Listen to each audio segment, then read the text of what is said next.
जगन्नाथ प्रसाद मुख्य बजार दे जाइछि 21 नंबर जातीय राजपथ हेले राजपथ निर्माण निमंते सरकार तरफ एआरएसएस कंपनी को टेंडर मिली हेले ट्रेन काम ठीक भाव में हेउनथिबा जुगु जगन्नाथ प्रसाद बजार शेष मां करंजी मंदिर सामने पोचका पानी जमी रही मंदिर जीवाकू बहुत असुविधा होउछि।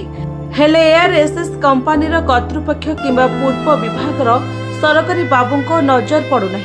एपटे सरकार स्वच्छता नाम हजार हजार टंका पानी रे पड़ुछि हेले काम शून्य देखा मिली।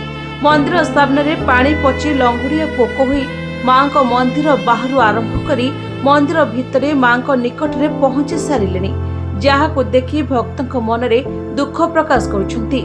यथाशीघ्र यार प्रतिकार करी सही जगार ब्लीचिंग पकाइबाकू सरकार को अनुरोध करिसंती ग्रामवासी। तेबे देखा बाकी रहिला केबे यार प्रतिकार होउछि। बहुत असुविधा होउछि।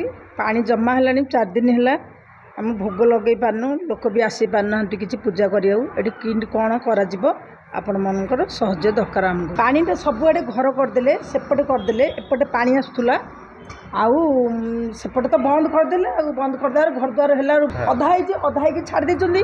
बहुत अनुरोध करी कहू एटा शीघ्र करंतु। पोक भी हे गेलानी पोक भी हे गेलानी सेपटे बुलिके आछंदी नहले बंद कर देछि चाबी आजी। जगन्नाथ प्रसाद चित्तरंजन गतायंदଙ୍କ रिपोर्ट निरपेक्ष न्यूज।